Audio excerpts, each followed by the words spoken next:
Je m'appelle Carter, j'ai 32 ans. Je suis architecte paysagiste, constructeur, et pendant la majeure partie de ma vie, j'ai été le paillasson de la famille. Mais récemment, ma mère a contrefait ma signature pour vendre ma maison construite sur mesure pendant que j'étais en vacances, afin de rembourser les dettes de jeu de mon frère. Avant de vous raconter comment je les ai regardés tomber droit dans un piège fédéral qui les a laissés sans absolument rien, je veux savoir d'où vous me regardez. Dites-le moi dans les commentaires. Êtes-vous de la team, la famille d'abord, ou de la team, couper les ponts? Parce qu'après cette histoire, vous pourriez bien changer d'avis. Laissez-moi vous ramener au moment où ma vie a basculé. C'était un mardi fin août. J'étais à Maui, précisément sur le balcon d'un condo de location à Kaanapali. Si vous n'y êtes jamais allé, l'air là-bas a une odeur différente, sucrée, lourde de parfums de frangipani et d'eau salée. C'était le genre de soirée qui vous fait oublier que vous avez une hypothèque, des employés et des problèmes de tension artérielle. J'étais assis sur une chaise en osier, sirotant un métal qui n'était plus que de la glace fondue à ce stade. J'avais un livre ouvert sur les genoux, un thriller d'espionnage. Mais je ne lisais pas.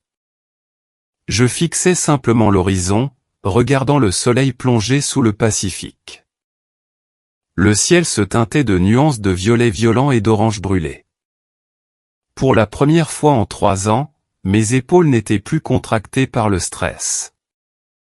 J'avais mis mon téléphone en mode « ne pas déranger » pour la première fois de ma vie professionnelle.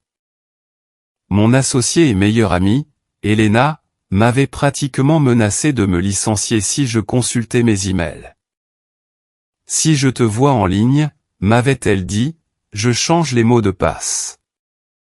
Alors, j'essayais. J'essayais vraiment d'être juste présent. Puis les vibrations ont commencé. Ce n'était pas le petit bip d'un email. C'était le bourdonnement agressif et acharné d'un appel téléphonique forçant le passage à travers le filtre « Ne pas déranger ». Sur les iPhones, si quelqu'un vous appelle 2 fois en moins de 3 minutes, ça passe. C'est conçu pour les urgences. Le téléphone vibrait contre la table en verre comme un insecte en colère. J'ai regardé. L'écran s'est éclairé avec une photo que j'avais prise il y a des années. Mon père et ma mère souriant lors d'un barbecue. Le nom clignotait, maman. Mon estomac s'est noué. Vous connaissez ce sentiment, n'est-ce pas? Cette vague de froid qui vous frappe au ventre, évaporant instantanément l'alcool dans votre sang. Ma première pensée n'a pas été l'agacement, mais la peur. Papa avait-il eu une crise cardiaque? Était-ce un accident de voiture? J'ai décroché. Mes mains étaient humides à cause de la condensation sur le verre. Maman? Ai-je répondu, la voix serrée. Est-ce que tout va bien? C'est papa? Il n'y a eu aucune pause. Pas de « bonjour », pas de « comment se passe Hawaï ?» Pas de « où étais-tu ?» Sa voix n'était pas paniquée comme celle d'une personne en deuil. Elle était tranchante, irritée. C'était le ton qu'elle utilisait quand j'avais 10 minutes de retard pour le dîner du dimanche. J'ai cligné des yeux, confus. L'adrénaline pompait encore, cherchant une catastrophe à combattre. Je suis à Maui. Tu le sais. Je prépare ce voyage depuis 6 mois. Qu'est-ce qui se passe? On essaie de te joindre depuis 2 jours, Carter. C'est irresponsable. Je suis en vacances, maman. C'est quoi l'urgence? Je l'ai entendu soupirer. C'était une expiration lourde et dramatique que j'avais entendue 1000 fois auparavant. C'était le son de son fardeau, le poids d'être la matriarche d'une famille chaotique. Eh bien, Je ne voulais pas procéder ainsi, dit-elle, sa voix passant de la colère à un ton étrangement factuel. Mais puisque tu as décidé de disparaître quand la famille avait besoin de toi, j'ai dû prendre une décision exécutive. Je me suis redressé. Une décision sur quoi? La maison, dit-elle. Ma maison? Oui, nous l'avons vendue. Je me suis figé. Le bruit de l'océan a semblé s'arrêter. Le vent dans les palmiers s'est tu. Mon cerveau essayait de traiter la phrase, mais la syntaxe n'avait aucun sens. Nous l'avons vendue. Pardon? Ai-je ri nerveusement. La connexion est mauvaise. J'ai cru comprendre que tu avais dit que vous aviez vendu ma maison. Je l'ai fait, dit-elle. Enfin, nous l'avons fait. Ton père et moi, nous avons conclu la vente ce matin. L'acheteur, M. Henderson, P. content. Un homme très charmant. Il voulait une clôture rapide. Je me suis levé et j'ai marché jusqu'au bord du balcon, agrippant la balustrade si fort que mes articulations ont blanchi. Maman, de quoi tu parles? Tu ne peux pas vendre ma maison. Je suis à Hawaï. Je suis le propriétaire. Mon nom est sur l'acte. Ma signature est requise. C'était une urgence, Carter. A-t-elle rétorqué, la voix montant d'un cran. Nathan avait des ennuis. De vrais ennuis. Pas comme avant. Ces gens-là ne sont pas des banques. Ils allaient lui faire du mal. Nathan, mon jeune frère, l'enfant chéri. Évidemment. Alors, tu as vendu mon foyer? Ai-je chuchoté. Pour payer Nathan? J'ai signé pour toi, dit-elle. Et la confiance dans sa voix était terrifiante. Ce n'était pas la voix d'une criminelle. C'était la voix d'une mère qui se croyait sainte. Je suis ta mère. J'ai agi en tant que ta mandataire. J'ai dit au notaire que tu n'étais pas disponible et que tu m'avais donné une autorisation verbale. Henderson connaissait la situation. Il a accéléré les choses. L'argent est déjà viré. Tu as contrefait ma signature, ai-je dit, les mots ayant un goût de cendre. N'utilise pas ce mot. Siffla T.L. J'ai sauvé la vie de ton frère. Et franchement, Carter, cette maison était trop grande pour toi de toute façon. Un homme célibataire dans une maison de 4 chambres, c'est égoïste. Tu peux rester dans notre chambre d'amis à ton retour en attendant de trouver un appartement ou un condo.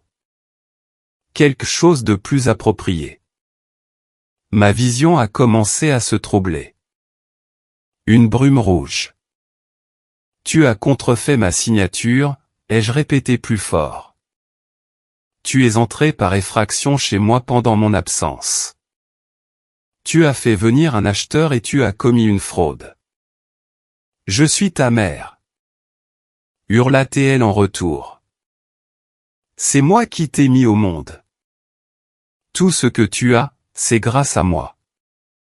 Ne t'avise pas de me parler de fraude. Nous te rembourserons. Une fois que les investissements de Nathan auront décollé, tu récupéreras ton argent. Mais pour l'instant, Henderson veut prendre possession des lieux. Il envoie son équipe demain pour commencer la démolition de ce vilain mur de façade. Démolition? Mon cœur martelait ma poitrine. Maman, mes affaires sont là-bas. Mes dossiers, mes vêtements, la montre de grand-père. On a fait quelques cartons, dit-elle d'un air dédaigneux. Le reste. Eh bien, Henderson voulait faire table rase. Écoute, je dois y aller. Nous fêtons ça aux palmes. Je voulais juste te prévenir pour que tu ne conduises pas jusque là-bas depuis l'aéroport. Viens directement à la maison. On va préparer le lit d'amis. Elle a raccroché. Je suis resté là, le téléphone contre l'oreille, écoutant la tonalité. Le soleil s'était couché. Ma mère venait de commettre un crime grave. Elle avait vendu mon sanctuaire, mon plus gros actif, la manifestation physique de 4 ans de sang, de sueur et de larmes. Elle l'avait fait pour sauver Nathan, encore une fois. Elle pensait avoir résolu un problème. Elle pensait que, la famille d'abord, était une formule magique qui me ferait m'écraser et accepter de devenir sans abri. Mais là, dans le noir, une chose étrange s'est produite. La panique s'est dissipée. La rage s'est refroidie pour devenir quelque chose de dur et tranchant, comme un diamant. J'ai commencé à rire. Ce n'était pas un rire joyeux. C'était le rire d'un homme qui réalise que son adversaire vient de marcher dans un champ de mines. Parce que ma mère avait fait une erreur massive, catastrophique, passible de prison. Elle avait contrefait la signature de Carter Vance. Elle avait vendu la maison de Carter Vance. Mais elle avait oublié un minuscule détail. Un détail que je n'avais jamais mentionné lors des dîners du dimanche. Carter Vance ne possédait pas cette maison. Pour comprendre pourquoi j'ai ri, et pour comprendre pourquoi j'étais prêt à laisser ma propre mère tomber dans un piège fédéral, vous devez comprendre la dynamique de la famille Vance. Vous devez rencontrer Nathan. Nathan a 29 ans, 3 ans de moins que moi. Il est la définition même de l'enfant chéri. Quand nous étions enfants, si j'obtenais un 18/20, on me demandait pourquoi ce n'était pas un 20. Si Nathan avait un 10, mes parents organisaient une fête parce qu'il est, si créatif, l'école traditionnelle ne le stimule pas assez. Nathan était charmant, je lui accorde cela. Il avait un sourire capable de faire fondre les glaciers et une façon de parler qui vous donnait envie de lui donner votre portefeuille. Il flottait dans la vie sur un nuage de confiance injustifiée. Moi, j'étais celui qui bossait, celui qui réparait, celui qui tondait la pelouse sans qu'on lui demande, celui qui se souvenait des anniversaires. J'étais devenu architecte paysagiste, non pas par prestige, mais parce que j'aimais construire des choses qui durent. 2 semaines avant le voyage à Maui, les fissures dans la vie de Nathan commençaient à réapparaître. J'étais sur un chantier, un projet résidentiel haut de gamme dans les collines. Il faisait 35 degrés, c'était humide, et j'avais de la boue jusqu'aux genoux dans une tranchée, en train de me disputer avec un entrepreneur à propos de tuyaux de drainage. Mes bottes étaient couvertes d'argile. Ma chemise était trempée de sueur. J'étais épuisé. C'est alors qu'une BMW X5 blanche toute neuve s'est garée dans l'allée gravillonnée. Nathan en est sorti. Il portait un costume en lin blanc, des mocassins sans chaussettes et des lunettes de soleil qui coûtaient plus cher que ma première voiture. On aurait dit qu'il descendait d'un yacht. « Carter, mon pote !» cria-t-il en enjambant prudemment le ruban de signalisation pour ne pas salir ses chaussures. Tu as une sale tête, frère. Je n'ai pas levé les yeux. J'ai continué à creuser. Je travaille, Nathan. Contrairement à certains. Il a ri de ce rire facile et dédaigneux. Toujours l'ouvrier de service. Écoute, j'ai besoin d'un service. Un petit truc. J'ai planté ma pelle dans la terre. Non. Tu n'as même pas encore entendu de quoi il s'agit. Il a pris son plus bel air de chien battu. J'ai besoin d'un prêt-relais. Juste $5000. De l'argent rapide. J'ai un tuyau sur une crypto qui va décoller. c'est du sûr, Carter. 1000% de rendement garanti. Tu m'as demandé l'argent du loyer le mois dernier, ai-je dit en essuyant la saleté sur mon front. Tu conduis une BMW en leasing que tu ne peux pas te payer, tu portes un costume probablement acheté avec la carte de crédit de maman, et tu me demandes de l'argent pour parier sur des pièces internet. Son visage a changé instantanément. Le charme s'est évaporé, remplacé par le ricanement capricieux d'un enfant à qui on a dit « non ». Ce n'est pas du pari, c'est de l'investissement. Cracha-t-il. Tu es juste jaloux. Tu es jaloux parce que tu dois travailler comme un chien dans la boue alors que je serai millionnaire à 30 ans sans lever le petit doigt. Je suis un visionnaire, Carter. Toi, tu n'es que de la main-d'œuvre. Sors de mon chantier, Nathan, ai-je dit calmement. Il est parti en trombe, envoyant d'un coup de pied un tas de gravier sur mon sentier de béton fraîchement coulé.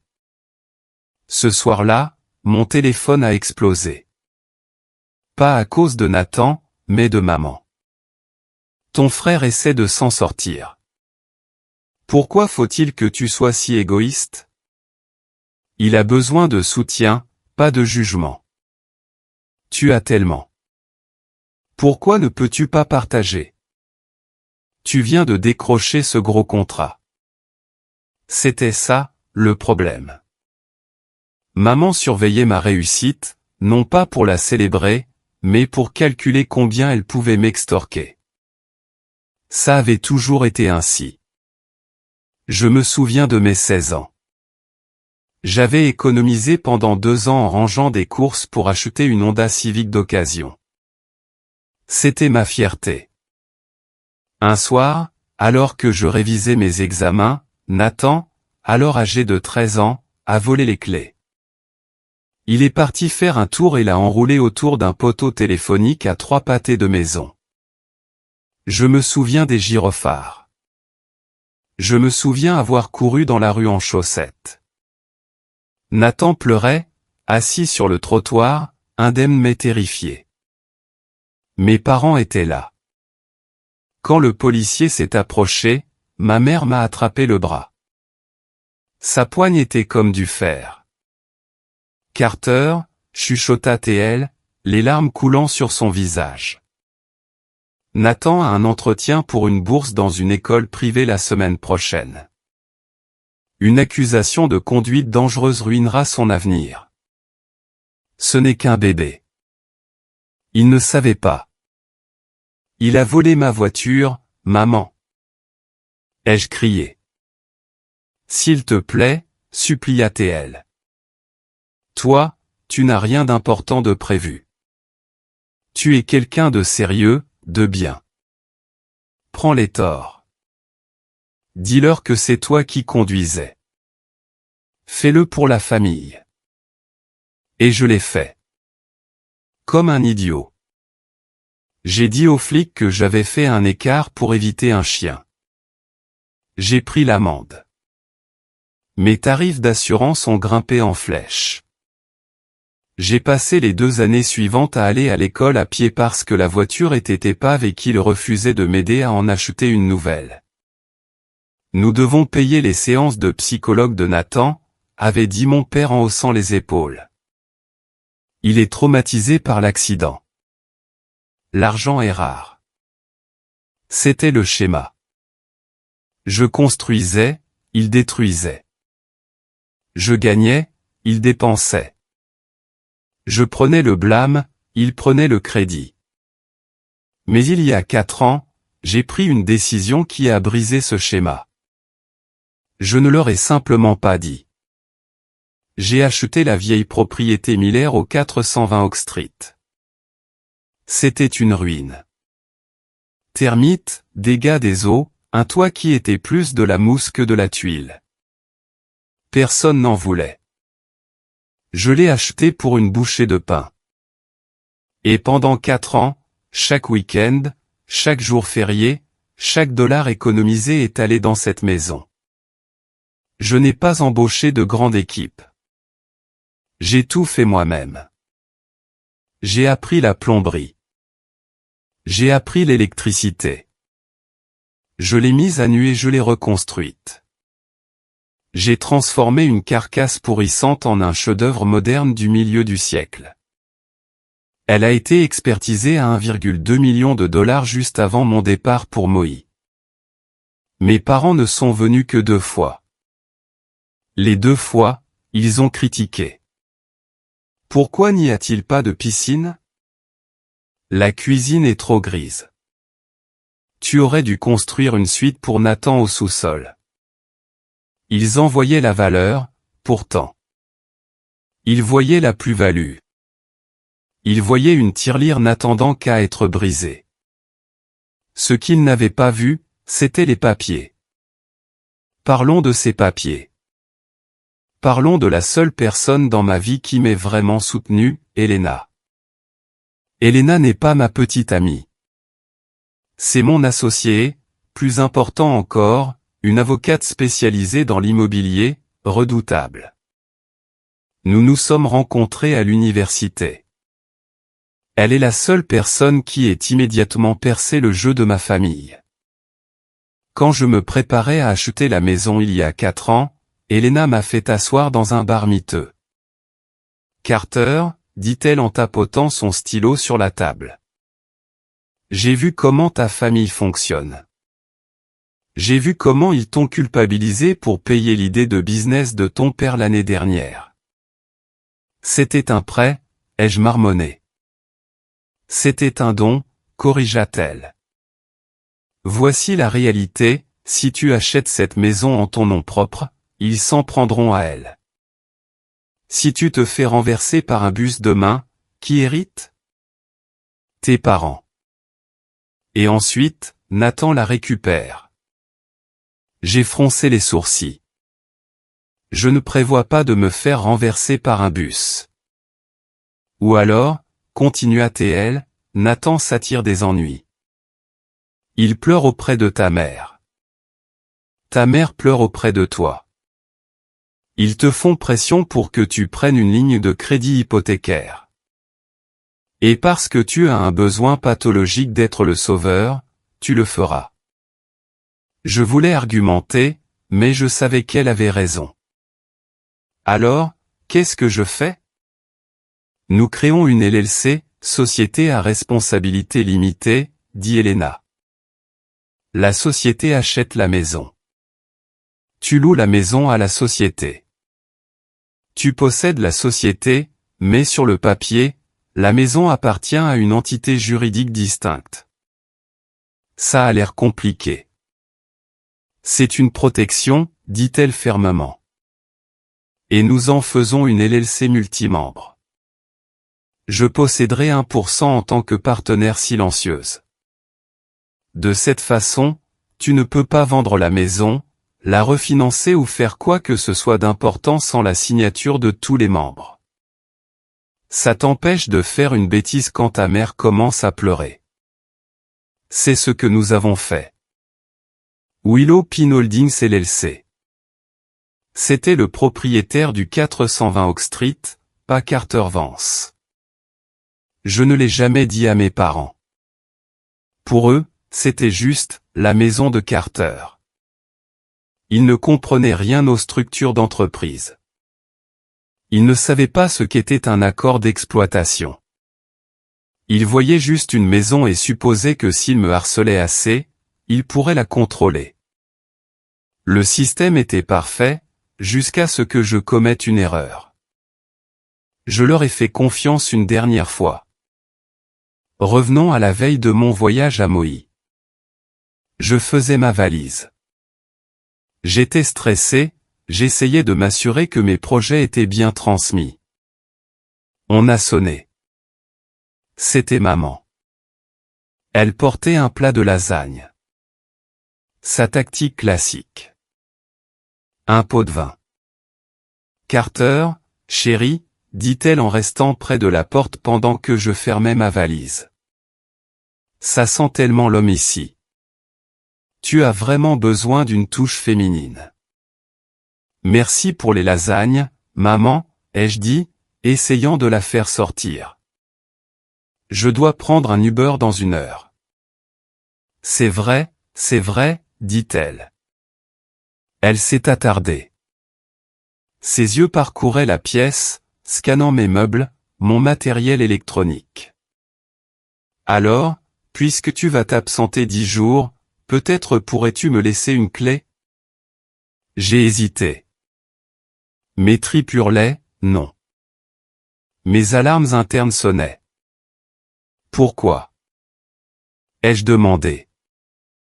En cas d'urgence. Elle eut l'air offensée. Et si un tuyau éclate? Et si les plantes ont besoin d'eau? Tu as ces chers ficus lirata. J'ai un système d'arrosage automatique, maman. Et un système de sécurité. Ne sois pas paranoïaque. Elle a ri, me touchant le bras. Sa main était chaude, maternelle. Je suis ta mère. Je veux juste veiller sur les choses. M'assurer que tout est en sécurité. Peut-être que je ferai même la poussière pour toi. Je l'ai regardée. Elle semblait sincère. Pendant une seconde, j'ai voulu croire qu'elle se souciait vraiment de mon foyer. J'étais fatigué. J'avais désespérément besoin d'une pause. Et au fond de moi, une partie stupide voulait encore son approbation. D'accord, ai-je dit. Je suis allé au comptoir de la cuisine. J'ai pris le double des clés sur le crochet. Uniquement pour les urgences, ai-je dit en la regardant dans les yeux. Ne laisse pas Nathan entrer ici. Il organise des fêtes. Je suis sérieux, maman. Bien sûr que non. Elle serra la clé contre sa poitrine. Je te le promets. Juste pour relever le courrier et arroser les plantes. Je lui ai tendu la clé. Elle me semblait lourde dans la main, comme si je lui remettais une arme chargée. Bon voyage, mon chéri, dit-elle. Elle ne m'a pas embrassé. Elle fixait simplement la clé dans sa main avec un étrange petit sourire. Si j'avais su ce qui se tramait en coulisses, j'aurais avalé cette clé. Voici ce que j'ai appris plus tard. Pendant que j'étais dans l'avion, le monde de Nathan s'effondrait. Sa dette n'était pas de 5 000 $ comme il me l'avait demandé. Elle était de 214 000 $. Il avait emprunté de l'argent à un usurier pour faire du trading crypto avec levier. Il avait tout perdu en 48 heures. L'usurier lui avait donné un ultimatum, paie avant mercredi ou on commence à te briser les os. Ils étaient désespérés. Il leur fallait une grosse somme, vite. Ils ont jeté leur dévolu sur ma maison. Ils savaient que j'étais parti pour 10 jours. Ils savaient que mon téléphone était en mode « ne pas déranger ». Ils ont trouvé un acheteur, Henderson, un promoteur local véreux à qui j'avais soufflé la propriété 4 ans plus tôt. Henderson me détestait. Il avait toujours voulu ce terrain pour le diviser en 2 lots plus petits. Henderson leur a proposé 850 000 $ en liquide. Or, ma maison en valait 1,2 million. Mais quand on a besoin de liquider une maison volée en 48 heures, on accepte un rabais. Voici le plus fou, la contrefaçon. Ma mère ne s'est pas contentée de griffonner mon nom. Elle s'est exercée. Nous avons trouvé des bloc-notes plus tard dans sa poubelle. Page après page, elle s'était entraînée à signer « Carter Vance ». Elle a utilisé le double des clés pour faire visiter la maison à Henderson. Elle lui a dit que j'étais bloqué en Asie pour affaires et que je devais liquider mes actifs immédiatement. Elle a trouvé un notaire qui était le compagnon de beuverie de Henderson, un gars prêt à tamponner un document sans la présence du signataire pour un pot de vin de 500 $. Ils ont signé un acte de cession. Cédant, Carter Vance. Cessionnaire, Henderson Development Corp. Il pensait avoir réussi le casse du siècle. Il pensait être plus malin que moi. Il pensait que les affaires de famille l'emportaient sur la loi. Mais alors que je me tenais sur ce balcon à Maui, écoutant l'océan, le choc s'est dissipé. J'ai composé un numéro. Pas celui de mes parents, pas la police. J'ai appelé Elena. Il était 2 heures du matin chez elle. Elle a répondu dès la première sonnerie. Carter, tu as intérêt à être en train de mourir. Elena, ai-je dit, la voix calme. Ma mère vient de vendre la maison. Silence. Puis le bruit des draps qui s'agitent. Répète ça. Elle a contrefait ma signature. Elle a vendu la maison à Henderson. Ils ont conclu aujourd'hui. J'ai entendu le clic distinct d'un briquet. Elena fumait quand elle préparait une guerre. Elle a vendu une propriété appartenant à Willow Pin Holdings en utilisant une signature personnelle. Demanda Elena. Oui. Elena expira une longue bouffée de fumée. Oh, Carter. Elle n'a pas vendu une maison. Elle vient de s'acheter un billet aller simple pour une prison fédérale. Quand peux-tu rentrer? Je réserve le vol de nuit maintenant. Bien, dit-elle. Ne les appelle pas. Ne les préviens pas. Laisse-les creuser leur trou encore un peu. On se voit au bureau. Les vacances étaient finies. La guerre avait commencé. Je suis rentré sur un vol de nuit. Siège 24B. Je n'ai pas dormi. Impossible. Chaque fois que je fermais les yeux, je voyais le visage de ma mère, arborant ce petit sourire pincé et plein de suffisance qu'elle portait quand elle pensait sauver la famille. J'ai passé 6 heures à fixer le tissu sombre du siège devant moi, alimentant ma colère. J'en avais besoin. La colère est un carburant. La tristesse n'est qu'un frein, et je devais avancer vite. J'ai atterri à 6 heures du matin.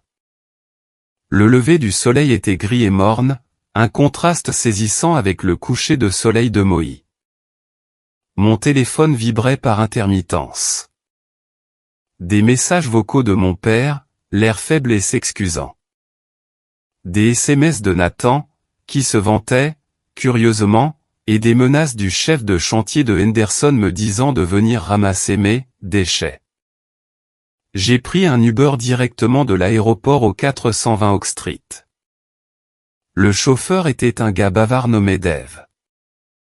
On rentre à la maison, hein? Demanda-t-il en regardant ma valise dans le rétroviseur. Un truc comme ça, ai-je marmonné. Quand la voiture a tourné dans Oak Street, j'ai eu le souffle coupé. J'ai vu la benne à gravats en premier. C'était un énorme conteneur en métal rouillé, occupant toute la largeur de mon allée, et dépassant du sommet, comme un cadavre dans une zone de guerre, se trouvait le bras en cuir de mon canapé. Mon canapé danois vintage du milieu du siècle que j'avais passé 6 mois à restaurer. Waouh, fit Dave en ralentissant. On dirait que vous faites de sacrés travaux. Arrêtez la voiture, ai-je dit. Je suis sorti avant même que la voiture ne soit complètement arrêtée. L'air sentait la sueur, le diesel et le plâtre humide. J'ai remonté l'allée. Mes jambes me semblaient lourdes. Il y avait des camions garés sur la pelouse. Ma pelouse, ce gazon que j'avais cultivé à la main pendant 3 ans, était labouré par les pneus d'un gros pick-up. Je suis passé devant la benne. J'ai regardé à l'intérieur. C'était le cimetière de ma vie. Mes livres, mes vêtements fourrés dans des sacs poubelles noirs éventrés, déversant mes chemises sur du marc de café et de la poussière de plâtre. l'horloge de mon grand-père était brisée en deux. Je suis monté sur le porche. La porte d'entrée, en acajou massif sur mesure, était ouverte. La serrure n'avait pas été simplement crochetée. Elle avait été percée. Un trou béant remplaçait le verrou. À l'intérieur, de la musique rock hurlait. J'ai franchi le seuil. Mon salon n'existait plus. Le mur séparant la cuisine et le salon, un mur porteur que j'avais soigneusement renforcé, était attaqué. Deux gars avec des masses frappaient dedans. La poussière flottait dans l'air comme du brouillard. Et ai-je crié. Ma voix était rauque. Le martèlement ne s'arrêtait pas. Il ne m'entendait pas à cause de la musique. Je me suis approché de la chaîne hi-fi posée sur l'îlot de cuisine et j'ai arraché la prise du mur. Le silence qui a suivi était assourdissant. Les deux ouvriers se sont retournés. L'un d'eux s'essuya le front. « C'est quoi ton problème, mon pote ? » Le chantier est fermé au public. « J'habite ici, ai-je dit, la voix tremblante. Arrêtez tout de suite ce que vous faites. Vance ? » Je me suis tourné pour voir un homme sortir de ce qui était mon bureau. C'était Henderson. Il portait un polo trop serré et tenait un gobelet Starbucks. Il ressemblait à tous les clichés du promoteur véreux. « Tiens, ricana Henderson. Le fils prodigue est de retour. Tu es sur une propriété privée, Vance. Sortez votre équipe de chez moi, Henderson, ai-je dit. J'ai serré les poings pour ne pas qu'il tremble. Chez moi, corrigea-t-il en s'approchant. Il envahissait mon espace personnel, sentant le parfum cher et le café froid. Il sortit un papier plié de sa poche arrière. L'acte est enregistré. L'argent est viré. J'ai eu les clés par ta charmante mère. Elle m'a fait une excellente visite, d'ailleurs. Elle m'a dit que les travaux de structure que tu as fait étaient du travail d'amateur. On vide tout. On fait un concept ouvert. C'est ce que veut le marché. J'ai regardé le mur qu'il détruisait. C'est un mur porteur, espèce d'idiot. Si vous enlevez sa 100 poutres, le premier étage s'effondre. J'ai des ingénieurs, dit-il avec dédain. Maintenant, sors ou j'appelle les flics. Appelez-les, ai-je dit. Je vous en prie. J'ai sorti mon téléphone et j'ai commencé à filmer. Je documente les dommages. Chaque coup de masse s'ajoute à votre facture, Henderson. Je te préviens, Vance. Hurla Henderson, le visage rouge. Tu as de la chance que je t'ai laissé récupérer tes fringues dans la poubelle. J'aurais pu tout brûler. Je l'ai ignoré. J'ai parcouru la maison en filmant, les moulures sur mesure arrachées, le parquet rayé par des bottes lourdes. C'était comme regarder quelqu'un opérer mon propre corps sans anesthésie. Puis j'ai entendu des pneus crisser dehors. Je suis ressorti. La camionnette beige de ma mère venait de s'arrêter brusquement sur le trottoir. Elle en est sortie, l'air affolé. Elle portait une robe à fleurs, bien coiffée, mais ses yeux étaient sauvages. Mon père était sur le siège passager, regardant ses genoux. Et sur le siège arrière, Nathan portait des lunettes de soleil. Carter. Maman s'est précipitée pour essayer de m'embrasser. Je l'ai esquivée. Elle a serré le vide, manquant de trébucher. Je t'avais dit de ne pas venir ici. Murmura-t-elle en baissant la voix pour que les ouvriers n'entendent pas. Tu rends les choses plus difficiles qu'elles ne devraient l'être. Plus difficiles ? J'ai désigné la benne. Maman, regarde ça. C'est ma vie, dans les ordures. Ce ne sont que des objets. Cria-t-elle en levant les mains au ciel. Des possessions matérielles, Carter. Vas-tu vraiment choisir un canapé plutôt que la vie de ton frère? Nathan allait finir en prison ou pire. Ces usuriers ont envoyé une photo d'une batte de baseball, Carter. Une batte de baseball. Accordes-tu plus de valeur à une maison qu'aux jambes de ton frère? Oui, ai-je dit. Le mot a flotté dans l'air. Elle a eu un haut-le-cœur en serrant ses perles. Espèce de monstre. Après tout ce que nous avons fait pour toi, nous t'avons élevé, nous t'avons nourri. Et ensuite, vous m'avez volé, ai-je dit froidement. Nathan a baissé la vitre arrière de la camionnette. Il s'est penché, ajustant ses lunettes. Frérot, sérieux, détends-toi. Je te rembourserai quand ma crypto va décoller. J'ai mis le reste de l'argent dans ce nouveau projet, Lunarix. Ça va doubler d'ici vendredi. Tu stresses maman pour rien. Je l'ai regardé. Il avait l'air si tranquille. Il venait de détruire ma vie et il me disait de me détendre. Vous avez volé 850 000 $. On a emprunté, corrigea maman. Et on n'a pas tout pris. On a payé les dettes. Il nous en reste un peu. On te donnera un apport pour un condo, quelque chose de plus petit, plus facile à gérer. J'ai regardé mon père. Il n'avait pas bougé. Papa? Ai-je appelé? Tu n'as rien à dire? Il a levé les yeux. Son regard était larmoyant. Fils, on n'avait pas le choix. Ta mère a dit que c'était la seule solution. Le complice, la manipulatrice, le parasite. La trinité infernale de ma famille. Je n'ai pas crié. Je me suis souvenu du conseil d'Elena, quand tu as le jeu gagnant, tu n'as pas besoin de bluffer. Je ne prendrai pas de condo, ai-je dit. Et je ne pars pas. Henderson appelle la police dans 5 minutes, prévint maman. Ils vont t'arrêter pour violation de propriété. Qu'ils viennent. En fait, non. Rentrez chez vous. Je vais m'occuper de Henderson. Mais maman, je veux que tu te souviennes de ce moment.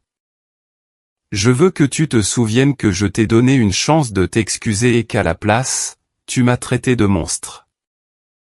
Tu es mélodramatique, dit-elle d'un geste de la main, balayant ma douleur comme s'il s'agissait d'une mouche. Va te calmer à l'hôtel. On se voit pour le dîner dimanche. Je prépare un pot-au-feu. Le délire était total.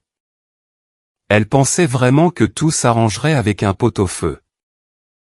J'ai tourné les talons et j'ai quitté la maison en marchant dans la rue. Je ne me suis pas retourné. J'ai appelé un autre Uber. On va où? Demanda le chauffeur. Au cabinet d'avocat d'Elena Ross, ai-je dit. Et roulez vite. Le bureau d'Elena était frais, calme, et sentait l'expresso cher et le vieux papier. C'était un sanctuaire comparé au chaos que je venais de quitter. Elle m'attendait. Elle ne m'a pas pris dans ses bras. Elena n'est pas du genre tactile. Elle m'a offert un double expresso et un bloc-notes. J'ai vu la vidéo que tu as mise sur le drive, dit-elle, les yeux fixés sur son écran d'ordinateur. Les dommages au mur porteur sont excellents. Excellents? Je me suis affalé dans le fauteuil en cuir. Ma maison est ruinée, Elena. Non, dit-elle en levant les yeux avec un sourire de requin. Les preuves sont solides. Ce mur vient d'ajouter 50 000 $ à la demande de dommages et intérêts. Maintenant, redresse-toi. On a du travail. Elle sortit le dossier de Willow Pin Holdings LLC. Il était épais. Voici la stratégie, dit-elle en arpentant la pièce. Si on appelle la police maintenant, c'est le bazar. C'est un litige civil qui tourne au pénal. Henderson prétendra qu'il a acheté de bonne foi. Ta mère prétendra qu'elle avait un mandat verbal. Ça traîne pendant des années. Alors, qu'est-ce qu'on fait? On les piège. On a besoin qu'ils admettent officiellement exactement ce qu'ils ont fait. On a besoin que Henderson admette qu'il n'a pas fait de recherche de titre. On a besoin que ta mère admette qu'elle a signé ton nom sans procuration écrite. Comment? On les invite à une cérémonie de clôture. On leur dit que tu t'es calmé. Que tu veux signer les derniers documents d'occupation pour que Henderson puisse obtenir ses permis. On flatte leur ego. On les laisse croire qu'ils ont gagné. 2 jours plus tard, le piège était tendu. Nous avions loué une salle de conférence au Hilton local. Terrain neutre. Nous leur avions dit que c'était pour finaliser la transition à l'amiable. Ils sont tous venus. Bien sûr. Ils sentaient la victoire. Maman est entrée la première, vêtue de ses plus beaux habits du dimanche. Un ensemble bleu pâle qui lui donnait l'air d'une grand-mère innocente. Papa est entré derrière elle, d'un pas traînant. Nathan est arrivé d'un air arrogant, et j'ai tout de suite remarqué qu'il portait une nouvelle montre, une Rolex submarinée. C'était une montre à 15 000 $ au poignet d'un gars qui était fauché 3 jours plus tôt. Henderson est arrivé le dernier. Il avait amené son avocat, un type transpirant et nerveux nommé Mickey, qui avait l'air de courir après les ambulances pour gagner sa vie. Content que tu aies retrouvé la raison, Vance, lança Henderson en jetant ses clés sur la table. Mon équipe de démolition a presque fini le rez-de-chaussée. On est prêt à poser l'ossature lundi. Mon estomac se retourna. Vidé. Ma maison était vidée. J'étais assis au bout de la table, silencieux. Helena était à côté de moi, droite, le visage impénétrable. Finissons, dit Mickey en ouvrant sa mallette. Une renonciation standard à l'occupation. M. Vance accepte d'avoir libéré les lieux et ne réclame aucun bien personnel laissé sur place. Helena posa une main sur le document que Mickey fit glisser sur la table. Elle ne le ramassa pas. Avant de signer, dit Helena, sa voix douce comme du velours sur du gravier. J'ai besoin de vérifier la chaîne de titres sur laquelle vous vous appuyez, juste pour mes propres vérifications. Mickey leva les yeux au ciel. C'est standard. De Carter Vance à Henderson Développement. Signé par Linda Vance, procuration par mandat verbal. Nous avons l'affidavit. Le mandat verbal n'est pas légal pour les transferts immobiliers dans cet état, dit nonchalamment Helena. Mais laissons cela de côté. Je m'interroge sur le vendeur. Carter est le vendeur. L'interrompit maman, me souriant avec bienveillance. J'ai signé pour lui. On en a déjà discuté. Il était à Moïse. C'était une urgence. Puis-je voir l'acte que vous avez préparé? Demanda Helena. Mickey soupira et fit glisser une copie de l'acte. Helena le prit. Elle le lut à haute voix. Cédant, Carter Vance, homme célibataire. Elle regarda le papier, puis me regarda, puis regarda Henderson.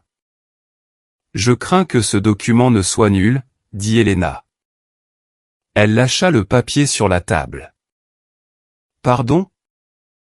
Henderson se leva, sa chaise grinçant bruyamment sur le sol. L'argent est sur leur compte bancaire. L'affaire est conclue. J'ai les clés. M. Vance, dit Helena en me désignant, ne possède pas la propriété du 420 Oak Street. Le silence retomba sur la pièce. On entendait le ronronnement de la climatisation. De quoi tu parles? Rit nerveusement maman. Bien sûr que si. Il l'a acheté il y a 4 ans. J'étais là quand il a emménagé. Je l'ai aidé à choisir les rideaux. Carter Vance y vit en tant que locataire, dit Helena. Elle fouilla dans sa mallette et en sortit un classeur. Elle l'ouvrit à une page marquée d'un onglet rouge. Le propriétaire inscrit est Willow Pin Holdings LLC. Elle fit glisser l'accord d'exploitation sur la table. Henderson s'en saisit. Ses yeux parcoururent la page. Son visage prit une couleur gris ciment. Et, continua Helena, sa voix se durcissant, je suis propriétaire à 1% de cette LLC, et je n'ai certainement pas autorisé de vente.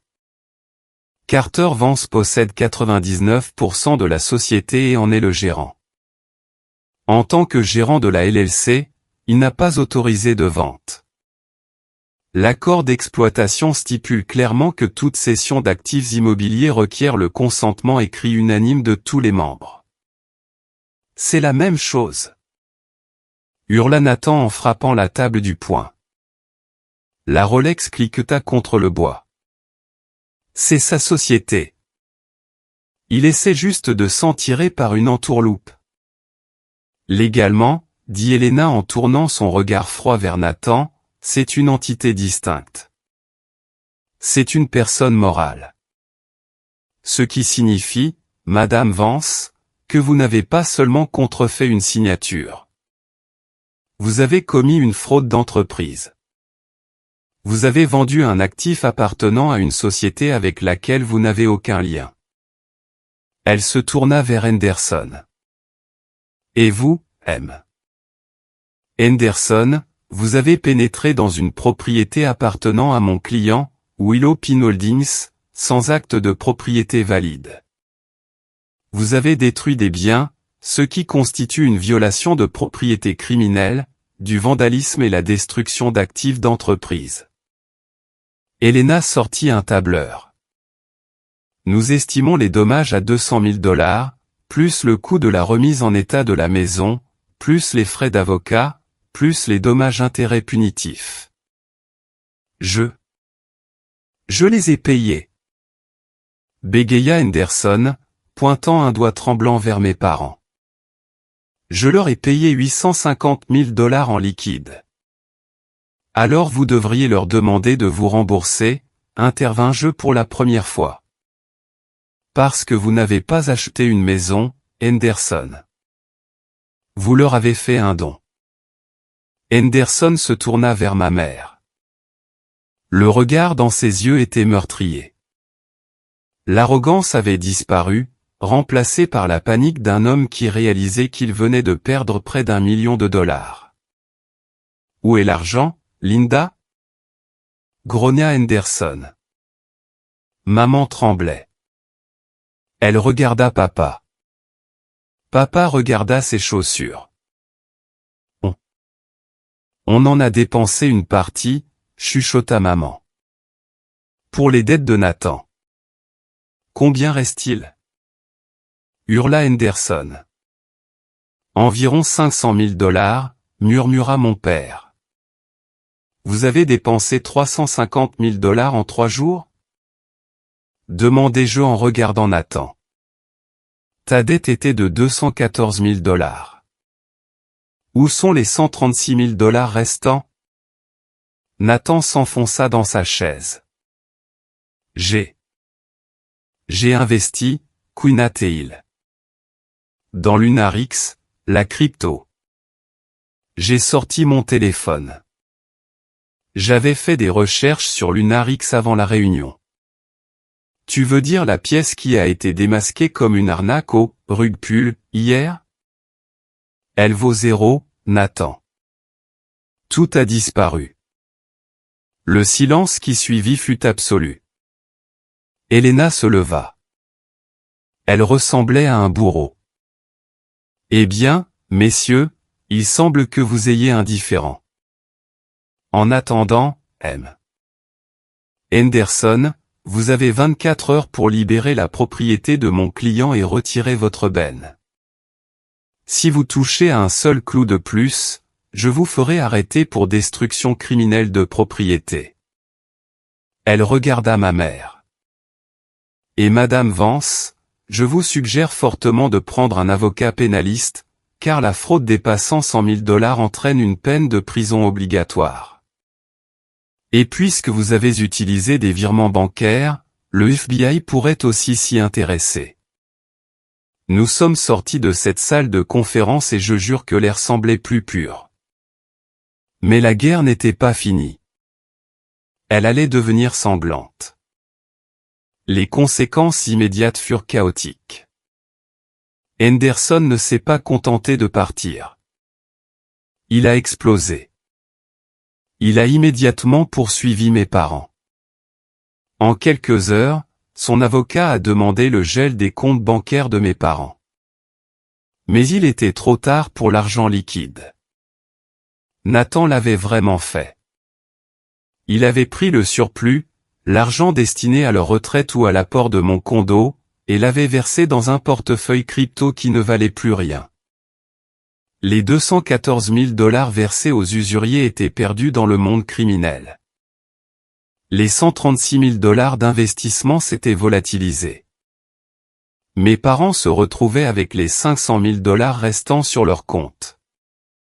Mais Henderson voulait ses 850 000 $, plus les 200 000 $ de dommages que je lui réclame. Il avait perdu plus d'1 million, et il voulait du sang. Je suis resté à l'hôtel la semaine suivante. J'allais travailler chaque jour, essayant de sauver mon entreprise et de m'occuper l'esprit. Mon téléphone restait silencieux. Maman n'appelait pas. Je suppose que son nouvel avocat lui avait dit de ne pas le faire, mais le silence était pire que les cris. Ça me laissait le temps de réfléchir. Je pensais à toutes les fois où maman m'avait fait payer pour les erreurs de Nathan. L'accident de voiture. La fois où il avait volé de l'argent dans le portefeuille de papa et où il m'avait accusé. Ce bourdonnement constant d'être le plan B alors que Nathan était la star. J'étais assis au bar de l'hôtel un jeudi soir quand ma tante Sarah est entrée. Sarah est la sœur cadette de ma mère. C'est le mouton noir parce qu'elle roule en Harley et ne s'est jamais mariée. Nous ne nous étions pas parlé depuis des années parce que maman le m'avait interdit. Carter, dit-elle en s'asseyant dans le box en face de moi. Elle avait l'air fatiguée. Elle commanda un whisky pur. Sarah, ai-je dit, c'est elle qui t'envoie? Non, dit Sarah. Elle sortit une enveloppe Kraft de son blouson en cuir. Je suis venu parce qu'elle ment à tout le monde. Elle appelle toute la famille, Carter. Elle leur dit que tu l'as piégée. Elle leur dit que tu essaies de mettre ta propre mère en prison pour un malentendu. Ce n'était pas un malentendu, ai-je dit. Elle a vendu ma maison. Je sais, dit Sarah. Et je sais qu'elle l'avait planifié. Elle fit glisser l'enveloppe sur la table. Lis ça. Je l'ouvris. C'était des captures d'écran. Un groupe de discussion nommé Vance Family Corp, dont je ne faisais évidemment pas partie. Les messages datés d'il y a 3 mois. Maman, Carter est tellement égoïste avec cette grande maison. C'est dégoûtant. Il n'utilise même pas les chambres d'amis. Nathan, je pourrais la vendre pour 1 million facilement. Il ne connaît même pas le marché. Papa, si on n'a plus le choix, on le forcera à signer. Il fait toujours ce qu'on lui dit. Il est malléable. Maman, je travaille sur Henderson. Il est intéressé. Si Carter part pour ce voyage en août, on pourra agir à ce moment-là. J'ai lu les messages 2 fois. Il est malléable. Il fait toujours ce qu'on lui dit. Mon sang n'a fait qu'un tour. Ce n'était pas une décision désespérée prise sur le coup pour sauver Nathan des usuriers. C'était prémédité. La dette auprès des usuriers était réelle, certes, mais ils considéraient ma maison comme leur tirelire personnel depuis des mois. Ils attendaient juste le bon moment pour la briser. « Pourquoi tu me montres ça ?» demandai-je, la voix tremblante. « Parce qu'ils vont essayer de te culpabiliser pour que tu abandonnes les charges, » dit Sarah. « Ils vont jouer la carte du « on a paniqué ». Je voulais que tu saches que ce n'était pas de la panique. C'était un plan. J'ai regardé Sarah. Merci. Ne me remercie pas, dit-elle en finissant son whisky. Ne les laisse juste pas gagner. Tu as été le paillasson pendant 32 ans, Carter. Redresse-toi. Ce soir-là, j'ai appelé Elena. Dépose la plainte à la police, ai-je dit. Tu es sûr? Demanda Elena. Sa voix était douce. Une fois qu'on lance la procédure criminelle pour contrefaçon et fraude, on ne peut plus revenir en arrière. Ta mère sera arrêtée. Ce sera public. Elle l'avait planifié, Elena. Pendant des mois. Elle n'a pas paniqué. Elle a conspiré. D'accord, dit Elena. Je lance la procédure. L'arrestation a eu lieu le lendemain matin. Mes voisins m'en ont parlé. Une voiture de patrouille s'est garée devant la maison de mes parents. 2 agents sont allés à la porte. Maman est sortie menottée. Elle pleurait, criant que c'était une erreur, que son fils allait arranger ça. Mon père restait sur le porche, en larmes, paraissant plus vieux que jamais. Et Nathan? Nathan n'était pas là. Dès qu'il a réalisé que l'argent crypto avait disparu et que la police arrivait, il a pris la BMW et s'est enfui. Il est parti à Las Vegas, pensant qu'il pourrait se refaire au jeu pour sortir de ce pétrin. Henderson ne s'est pas arrêté au procès civil. Il a porté plainte lui aussi. Il voulait faire un exemple.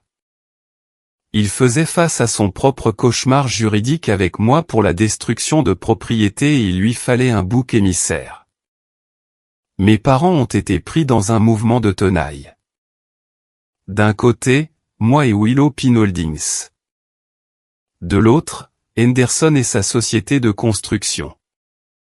Ils ont dû tout liquider.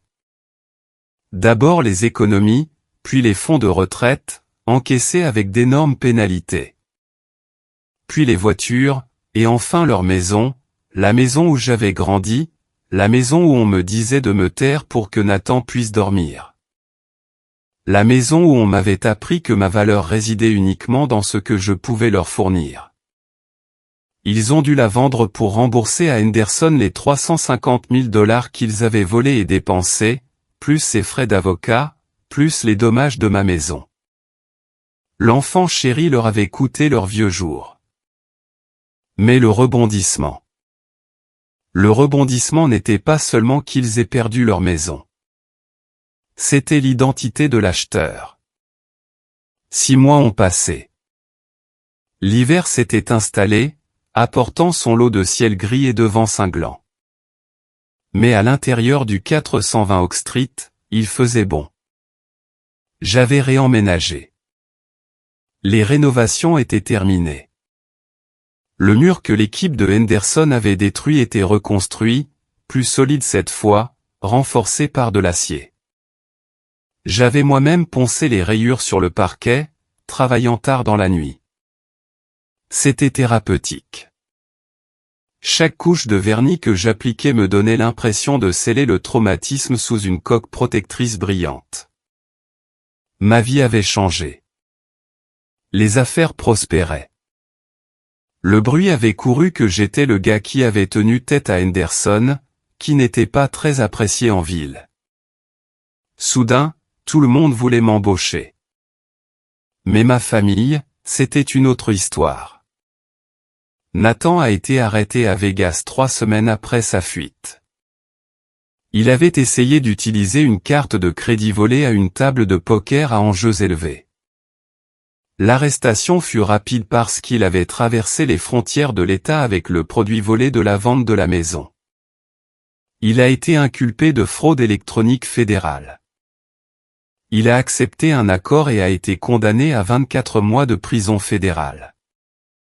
Mes parents ont évité la prison de justesse. Leur avocat a plaidé qu'ils étaient âgés et manipulés par leur fils, ironique, quand on sait qu'ils m'ont manipulé moi. Ils ont plaidé coupables de fraude et ont été condamnés à 5 ans de mise à l'épreuve et à une obligation de restitution. La restitution signifiait qu'ils devaient rembourser chaque centime. Henderson les a dépouillés. Il a pris les comptes de retraite. Il a pris les fonds de pension. Et finalement, la banque a saisi leur maison. C'était une modeste maison de plain-pied sur Elm Street. Ce n'était pas un manoir, mais c'était leur dernier actif. Quand l'argent est venu à manquer, les paiements de l'hypothèque ont cessé. La banque l'a saisie. Elle allait être vendue aux enchères en janvier. J'étais dans le bureau d'Elena par un après-midi neigeux. Elle parcourait les listes sur son ordinateur. Elle est mise en vente demain, dit Elena en tournant l'écran vers moi. Mise à prix, 150 000 $. Le marché est calme, et le toit a besoin de travaux. Ton père n'a jamais réparé cette fuite dans le garage. J'ai regardé la photo de la maison. J'ai vu la fenêtre de mon ancienne chambre. J'ai vu l'allée où Nathan avait accidenté ma voiture. J'ai vu le salon où on m'avait dit d'être, plus raisonnable, 1 millier de fois. Cette maison était un monument à mon effacement. Achète-la, ai-je dit. Elena a levé les yeux, ses lunettes glissant sur son nez. Quoi? Carter. Pourquoi? Tu veux vivre là-bas? C'est un taudis comparé à chez toi. Non, ai-je dit, fixant l'écran. Je ne veux pas y vivre. Je veux la posséder. Utilise la LLC. Carter, prévint elle. Ça ressemble à de la vengeance. Tu as gagné. Tu as ta maison. Ils n'ont plus rien. Pourquoi faire ça? Parce que, ai-je dit en me penchant en avant, ils n'ont nulle part où aller. Ils dorment actuellement dans un motel 6. Ils n'auront plus d'argent la semaine prochaine. Après ça, ils seront à la rue. Alors tu veux les sauver? Ricana Elena. Après tout ce qu'ils t'ont fait? Non. J'ai souri, mais ce n'était pas un sourire chaleureux. Je ne les sauve pas. Je fais une transaction commerciale. C'est un bon investissement locatif, un bon quartier scolaire, et il se trouve que je connais des locataires qui sont désespérés. Elena me fixa longuement. Puis elle sourit lentement. Tu es terrifiant, Carter Vance. J'ai appris des meilleurs, ai-je dit. Nous avons acheté la maison le lendemain. Nous l'avons eue pour presque rien parce que personne ne voulait gérer les dégâts des eaux. Une semaine plus tard, j'ai conduit jusqu'au motel 6 sur l'autoroute. C'était un endroit lugubre. Des camions passaient bruyamment. Le parking était plein de nids de poules. J'ai frappé à la chambre 114. Mon père a ouvert la porte. Il paraissait avoir vieilli de 20 ans. Sa chemise était tachée. Il sentait la cigarette froide et le désespoir. Quand il m'a vu, il a eu un mouvement de recul comme s'il s'attendait à ce que je le frappe. Carter. Souffla-t-il. Maman est apparue derrière lui. Elle paraissait fragile. Ses cheveux, d'habitude parfaitement teints, étaient gris et clairsemés. Elle portait un peignoir. « Tu es venu te réjouir ?» cracha-t-elle. Même dans une chambre de motel, elle gardait cette étincelle de prétention. « Tu es content ? Ton frère est en prison. Nous sommes sans ressources. C'est ce que tu voulais ? Je n'ai pas fait ça, maman, ai-je dit calmement. C'est toi. C'est toi qui as contrefait la signature. C'est toi qui as dépensé l'argent. On l'a fait pour la famille. Cria-t-elle. Et regarde où ça a mené la famille. J'ai désigné la chambre de motel exiguë. J'ai fouillé dans ma poche et j'ai sorti un trousseau de clés. J'ai une proposition, ai-je dit. Maman plissa les yeux. Qu'est-ce que c'est ? J'ai racheté votre maison à la banque. Son visage se transforma. L'espoir, un espoir vif et désespéré, illumina ses yeux. Oh, Carter. Oh, merci mon Dieu. Je le savais. Je savais que tu ne nous laisserais pas à la rue. Tu nous la rends ? Elle a tendu la main vers les clés. Sa main tremblait. J'ai reculé la mienne. Non, ai-je dit. Je ne vous la donne pas. Sa main se figea en l'air. Quoi ? Je vous la loue, ai-je dit. Le silence dans la pièce devint pesant. La louer ? Murmura mon père. Oui, ai-je dit. Au tarif des aides au logement. C'est abordable. C'est mieux que ce motel. Mais vous signerez un bail. Vous paierez le loyer chaque mois, le premier du mois. Si vous avez du retard, vous serez expulsé. Tu ne peux pas faire payer un loyer à tes propres parents. Hurla maman. Cette maison est à nous. On y a vécu 30 ans. Elle était à vous, corrigez-je. Maintenant, elle appartient à Willow Pin Holdings. Et je suis le propriétaire. J'ai levé un doigt. Une condition de plus. Très importante. Laquelle ? Siffla maman. Nathan, ai-je dit. Quand il sortira dans 2 ans, il n'est pas autorisé à mettre les pieds ici. Pas pour une nuit, pas pour un dîner.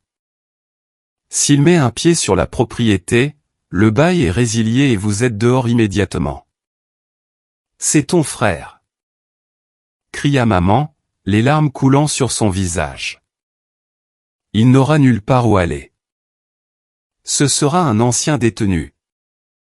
Ça ressemble à un problème pour Nathan, ai-je dit. Ce sont les conditions. À prendre ou à laisser.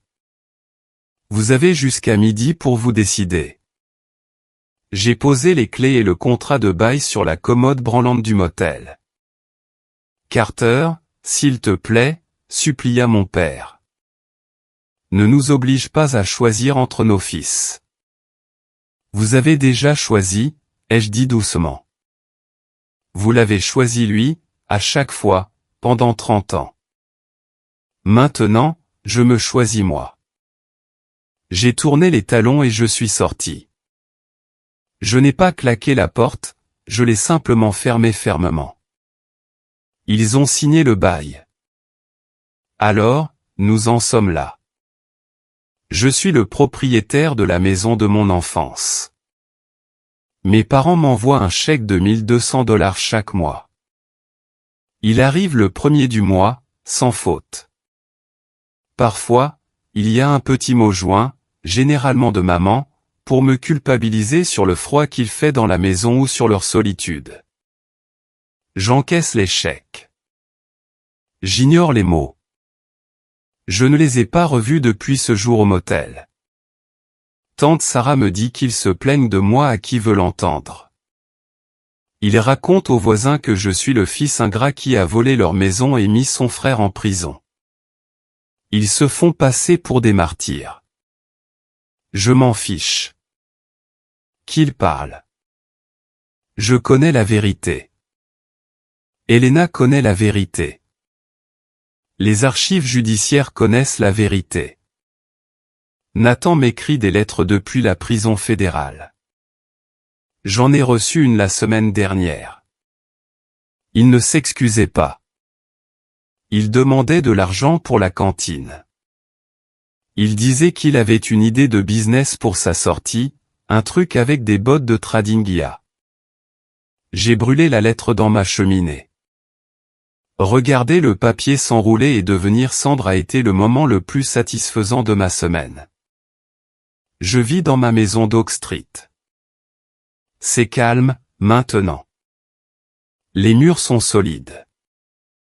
L'acte de propriété est en sécurité dans le coffre ignifuge de Willow Pin Holdings LLC.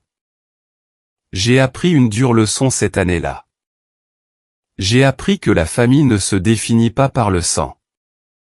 Le sang, c'est juste de la biologie. Le sang fait de vous des parents. La loyauté fait de vous une famille. J'ai trouvé ma vraie famille, Elena, qui s'est battue pour moi quand j'étais trop faible pour le faire moi-même, Sam, mon entrepreneur, qui m'a aidé à reconstruire les murs gratuitement les week-ends parce qu'il savait ce que je traversais, tante Sarah, qui a brisé des décennies de silence pour me donner la preuve irréfutable. Si vous écoutez ceci et que vous êtes la personne responsable dans votre famille, si vous êtes celui qui paie toujours les factures, celui qui répare toujours les pots cassés, celui à qui on dit d'être plus raisonnable, pendant que les autres s'autorisent toutes les petitesses.